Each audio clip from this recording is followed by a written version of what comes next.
First John, I don't think there's ever too much wine anywhere. So I don't know who said that, but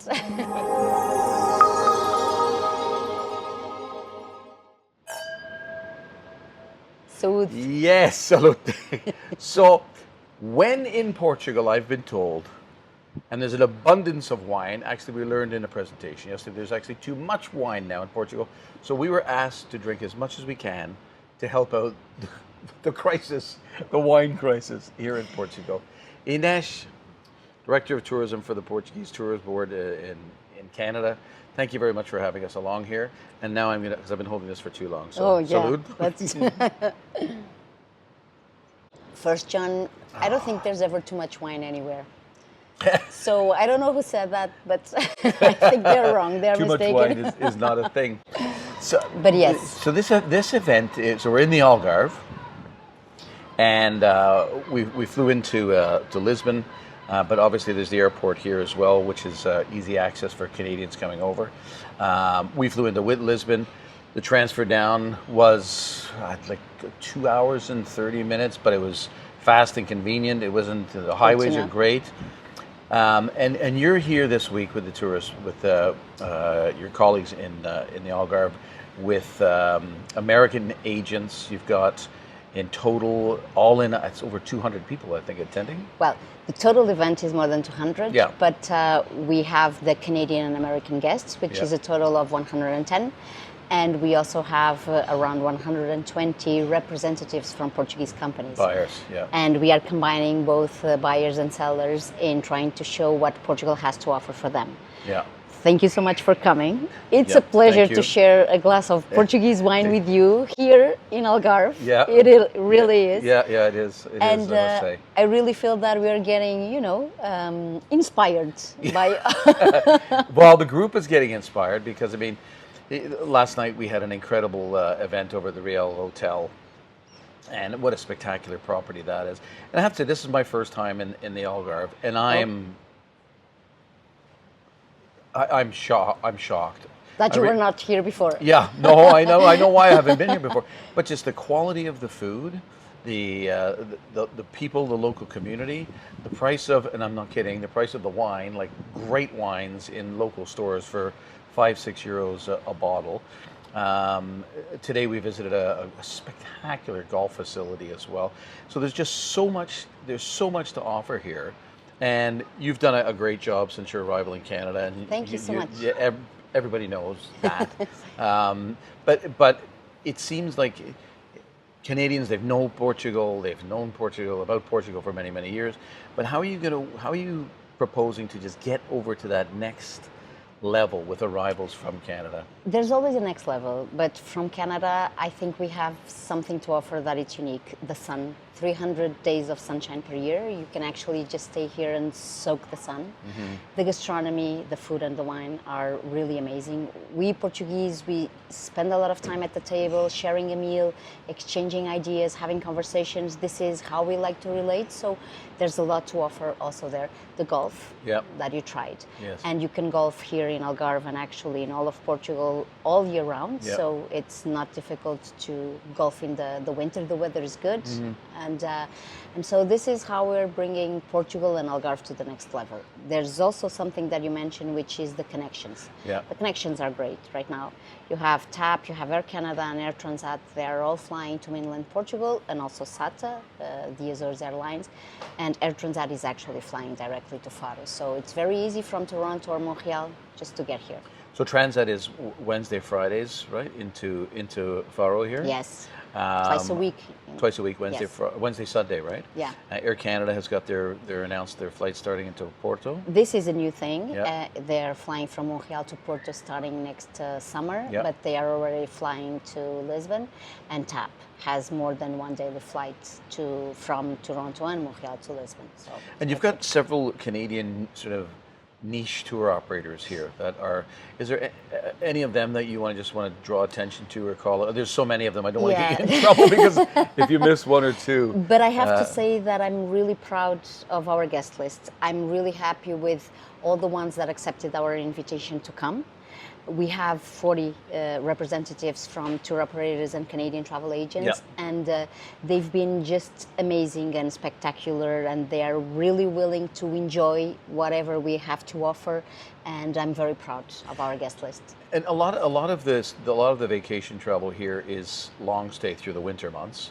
So there's extended stay properties that are available. And now, if agents wanted to find out and get a list, so you don't get yourself in trouble, just trying to cover all of our bases here, can they just contact the tourist office and you can provide them with a list of tour operators that are offering Portugal as a product line? Of course they can. I can provide all the information that you need. It's actually part of my job. Yeah. And it's funny that you mentioned the long stays. When I moved to Toronto 2.5 years ago, I found out that winters are really cold in Canada. So I'm always trying to say there's another option. Come and spend the winter with us here in Portugal. So anything you need in order to help your business and grow to Portugal, we are there, and I can give you all of the information. And is there any appetite from other airlines to look at new lift to increase capacity out of Canada, maybe from the Western market? You're not going to tell me, even if there is. That's a grin. That's a Cheshire cat grin. But I have to say, if they're listening, that there's a lot of demand. Yeah. So I really wish that in the near future I could say yes to that question. So perhaps if you ask me that in the next year, I hope I can say yes. And notwithstanding the long stay comment, but obviously short stay durations are a great way to spend some time here in the Algarve. And again, and I'm just being completely candid with you. I mean, I know the agents know of Portugal, but I don't think that they really know how fantastic it is, and the selection of properties right along the seaside. I mean, honestly, I feel like I'm in Baja California or something. It's cliffs. Only better. Only better. Sorry. Well, the wine, yeah. Anyway, I'm not going to get myself in trouble. But honestly, the beaches are incredible. The views are stunning. But it's not something that just stands out and is immediately top of mind for agents. No, one of the things we have is whoever comes, even if you come like on a short break, you want to come back again. And everybody that comes really enjoys and goes back and says, I've been to Portugal, it was very nice. I always have someone saying, oh, Portugal is on my bucket list. I have a friend that was just in Portugal and he loved it. So it's really a word-to-word mouth. We are a very safe country, one of the safest in the world, and very friendly. The majority of our population speaks English. It's very easy for you to go around. People are nice and they are really willing to help. They do the extra mile to go and to help you if you have any question. Try to adapt to what you want to eat, to what you want to drink. If you want the music less. So we've been there. So people are really nice. So everyone who comes usually has a wish to come back, and that's really a great asset for us. It's funny you should say that, because there's a couple of interviews that I've done recently with Air Canada, with Mark Nasser, and with Bruce Poon-Tip, and I saw some of those, and the CEO from Bermuda Air, and even Harry Summer, the President CEO of NCL, Norwegian Cruise Lines Holding. In every one of them that I asked that question, their response is exactly what you just said. For the most part, it's word of mouth. Right? Exactly. And because you trust your travel agent, you trust your tour operator, but you also trust your friends, you trust your family, and you trust the input. You were golfing today, a very short experience, I know, but still you'll go back, and if someone asks you, what was your experience about golfing in Portugal? I'm pretty sure you'll be positively honest. Except for the game, except for my score. It was a stunning property, and I don't want to... I can't pronounce it properly, so if you know the name of the place... Yeah, see, that's why I'm not trying to say it. But it was a stunning facility, it really was. And you're absolutely right, and I will go back and I will talk about that. And that's the best credits you can have. Yeah, it validates it, doesn't it?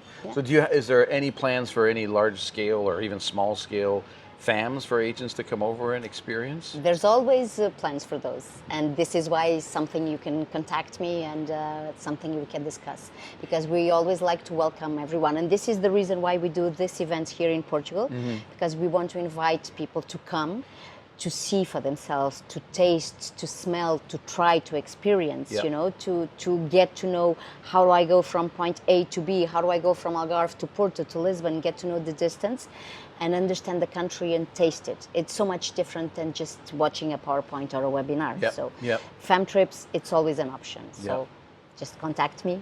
Again, contact Ines, and we'll put your your Thank email you. address in here as well, so people Thank can contact you as well. Yeah, it feels so welcoming, and Canadians in general terms, I call economically conscious people, and and being a Scottish Canadian, I am extraordinarily economically conscious, and the value for money here is really quite something. Yeah, So, and I have to say, Canadians are amazing. They are very nice. They are very committed into the destination. They are very sustainable also when they travel. They have concerns and they respect the local populations. And the feedback that I have from Portuguese welcoming the Canadian markets, it's always very positive. yeah. So Well, cheers to that. We haven't really upset too many countries that we visited, but there's still time. I've got a couple of more days here. So Oh no, I can, please! So I can I screw up vouched the for you. I vouched for you. I can screw up that whole record and reputation of Canada.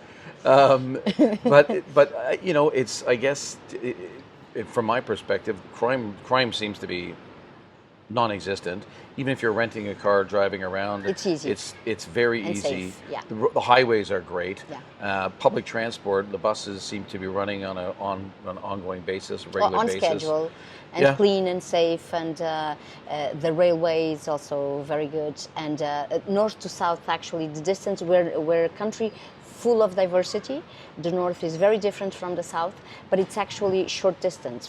You said yourself, Yeah. you landed in Lisbon and you came to Algarve 2.5 hours Yeah. by bus, and Yeah. it will be almost the same going to Porto. Yeah. So if you spend like a week or 10 days with us, you can easily go around, either driving or public transportation, Yeah. and you can see a lot of different things, Yeah. like beach, countryside, the wine culture, the cork production, a lot of different things. Yeah. Well, for anybody who's watching that's sees us on our social media channels, reach out to your local or your favorite travel advisor and ask them for some information on Portugal, because you won't be disappointed. And I actually am hell bent to try and get back here in February, honestly, to see what the weather's like, and so I can come out here, and you know, if you can come here for 4 or 5 days with the rotation of flights and have a golf vacation, it's fantastic. So congratulations on a hugely successful event. I mean, everybody who's participating seems to just love it. The floor is just busy. We're going to drop in some footage so people can see what the activity is. There's 120 tables and suppliers in the speed dating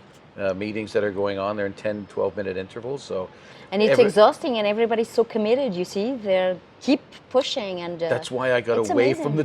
from the tour operator business into the media. I just couldn't do those. It's exhausting. I know. But the feedback is fantastic. The agents that are here, they're loving it. They're learning more and more from suppliers. The tour operators are here, are getting their deals done and learning more about the product as well. Yeah. Suppliers are in heaven because they're actively engaged. Yes, and people are very interested in getting more knowledge and asking a lot of questions. So it's really a great partnership going on. And little known fact, and this is maybe it's a shameless plug, that our company, North Star Media, who owns Travel Pulse Canada, we provide the back end app, meeting app that allows people to schedule their meetings and track their meetings and so on and so forth. And so we know that there's very few people that are missing. There's hardly any missed appointments at all. There were more than 4,400 meetings booked in this day and a half. So wow. Yeah. So there you go. So, and the proof in the pudding is that they're going to the meetings. They're not missing the appointments because they know it's that important and the value is there for them. So congratulations on an enormously successful event. We hope to be back next year, but I know you're not going to tell us where it's going to be next year, which is a disappointment again. But, sorry, but at least the wine won't disappoint. So yeah, I know, that's you true. You can't have it all. Everywhere we go, the wine in Portugal will be good, so it won't really matter. Ines, thank you very much for inviting us along. We're having a great time, and best of luck tonight because you have your closing event down on the beach, and it's an 80s theme party. All you do is pick any shirt out of my closet that I still have from the 80s, and I'm going to wear that tonight. So anyways, again, thanks very much and congratulations. Any final message you want to say to the travel advisory community then? No, just to say that, very simple, that Portugal will always welcome you with open arms. So just come and visit us. And thank you so much for accepting our invitation also to come. Oh, you're very welcome. So we close with that. Ooh. Salute. Salute. Thanks very much, everybody. Thanks for your continued support. We love it bringing these great discussions to all of you. So We hope you enjoy it, and we're going to continue doing them. Thanks very much. Salute! So